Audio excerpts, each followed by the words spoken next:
Hi, everyone. Welcome to Succeeding by Design podcast. This is Nicole Williamson with King's Lantern Ministries. I'm an author, teacher, life and purpose coach, and founder of The Healing Place. Do you feel like you thrive in life, knowing who you are and why you are here? A lot of people don't, but wish they did. This podcast is about empowering you with transformational truth about who God created you to be and His purpose for your life. It's your time to rise and shine. In today's episode of Succeeding by Design, we're going to be talking about the power of gratitude.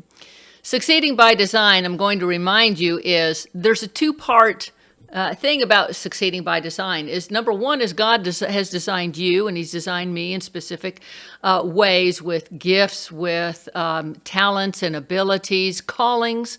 In my latest book, Mantled with a Kingdom Purpose, I talk about these things that your calling, you have a commission from God, you have an assignment. So the designs of God, succeeding by design, is discovering, part of that is discovering the very things that God has called you to do and the gifts that He's given you to do that assignment with. But there's another part about succeeding by design, and that is our part in designing our mental state of being, choosing the things that create a life that flourishes, with a hopeful attitude, with mindsets that are empowering. And thankfulness and gratitude is one of those life-empowering attitudes that if we're going to truly succeed by design in the things that God has for us, thankfulness is an important part of that. Because why? Is because thankfulness is actually a spiritual dynamic. That's why in Psalm 100, verse 4, Scripture says, enter His gates with thanksgiving in our heart. We're talking about a life that walks with God, walks in the presence of God. And so we see that we are part of our design is that we're designed as light bearers, as glory carriers. And thanksgiving invites the light of God, invites the glory of God, invites the habitation of the goodness of God to dwell with us. We know that because the opposite is also true, is ingratitude, murmuring and complaining.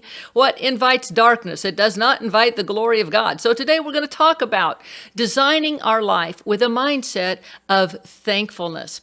Now, King David in the Old Testament, he was very, astute, or he was very well practiced in the art of thanksgiving and the praise of God. And so he taught his son Solomon the importance of, if he's going to live, he's going to fulfill the purpose of God, which was to be the successor king, he had to learn the power of God's presence in his life and the importance of thanksgiving. Now, David had wanted to build a temple for the Lord because he wanted the presence of God, not just for himself, but nearness for his people, the people of Israel that he led, that he was king over. And so he told Solomon, he said, I want you to build a temple for the habitation of God's glory. And so he taught him the importance of thanksgiving so that as they were finishing the building of the temple in 2 Chronicles chapter 5, we see that the crowning piece was bringing in the ark of God's glory.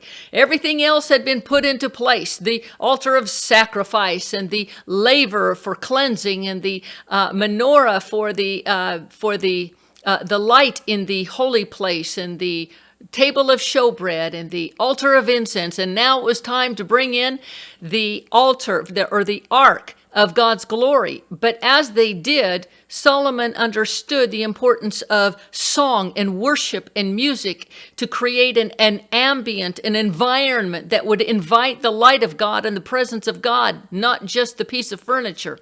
And so as they were bringing it in, he had all the singers and the instruments and the cymbals and the trumpeters. And it says that in one accord, they began to sing and give praises to God and give thanksgiving, so that as they set that ark in place and the environment was conducive to the light and to the glory of God, it said the glory of God came in such a manner that the priests couldn't even minister. They couldn't stand to minister. And what's important to understand is even the word thanks in the Hebrew language is the Hebrew word yada. Now, we know that Hebrew, their letters are actually pictures. The word thanks, yada, is 3 Hebrew letters. Yod, which is the first one, which is the symbol of a hand, which signifies power and strength or work. The second letter is Dalet, which represents a door, or which means an access or an entryway.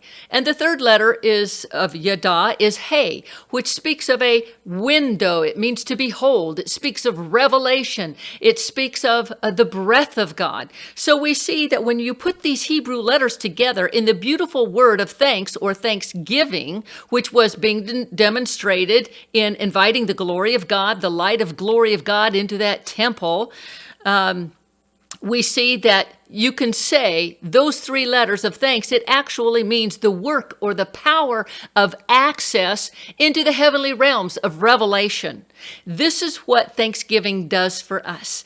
It shifts our focus and our understanding away from the heaviness of circumstances or the adversity or the hopelessness or the bitterness of things that may be coming against us or the things that we're lacking or that we don't have. And it shifts our focus into a place of love and hope and joy because it empowers us to see God. It opens, instead of seeing the darkness of a current situation, it opens us to see that God is all powerful, that God is able to do above and beyond what we could ask or think, that God is ever present. He has not abandoned us. He is an ever present in help of time of trouble. And so that's what Thanksgiving does. And it shifts our eyes to see him. That's why Paul in the New Testament in 1 Thessalonians 5:18, he says, in everything give thanks, for this is the will of God concerning you. The will of God is the desire of God. It is the purpose of God. It is the delight of God. So this is the Father's delight, the Father's heart and desire for you in everything is that you would turn your eyes, that I would turn my eyes to see him, to behold him, to give thanks that he is the merciful one, the hopeful one, the all-powerful one, the loving one, the one who brings the comfort, so that we can always be thankful in everything, that we're not stuck, that we are not without hope. And even science has done research, and it shows that thankfulness actually has a brain transforming capacity, transforming ability in our mind. Let's look at some of the things that science has discovered. That thankfulness combats anxiety and depression. It releases serotonin and dopamine in the brain and other brain chemicals that reduce stress hormones. Stress creates all kinds of terrible things in the body, we know. Thankfulness empowers better sleep and deeper sleep. Thankfulness empowers relationships. We know what it's like to be with somebody who's ever complaining. So somebody who's thankful, it's nice to be around them.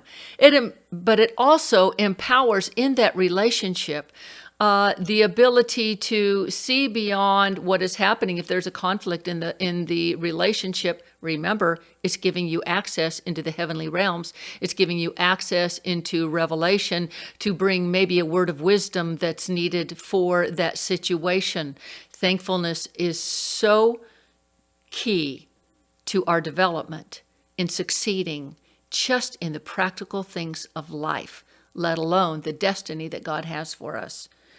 It improves communication. It improves and gives us the ability, I'm going to stop thinking about myself because it's not all about me. And I'm going to go out and I'm going to do something good for someone else.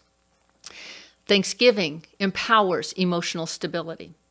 In Timothy, is it 2 Timothy or 1 Timothy 1:7, it says that Paul said, God has not given us a spirit of fear, but of power, love, and a sound mind. Why? Because power, love, and a sound mind, and thankfulness is part of that. It makes us feel safe. It makes us feel calm. So here's some practical ways to practice Thanksgiving. Think about the things that you are grateful for.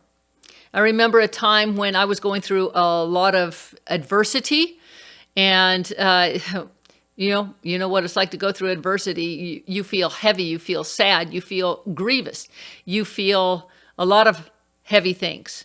And there was one day I was standing in the kitchen and I thought, I just can't take this anymore. I've got to shift my mindset. I've got to shift my perspective. I've got to shift my attitude. I got to get this thing off my shoulders, off my body, because it's just more than I can bear. And so I turned my eyes to the Lord, and I knew the power and the weapon of thankfulness against what the enemy was trying to do and sink me in my thinking. So I just began to say how thankful I was for absolutely everything. At the moment, I was sweeping my floor, and I thought, Lord, thank you for this broom. Thank you for a floor that I have to sweep. And I say that I was thankful for a floor that I had to sweep because I've lived in a foreign land, and I've seen homes that didn't have floors to sweep. They just had dirt floors. So I began to thank the Lord for even the floor, for the chairs, for the table, for the roof over my head, for the food in the refrigerator, just for anything and everything I could think of, because I chose by design to design my attitude to be hopeful and to be thankful rather than to be hopeless and murmuring and complaining. Practicing Thanksgiving reinforces the neural pathways and brain transformation that opens us to divine revelation. That is a great reason to be thankful and practice Thanksgiving.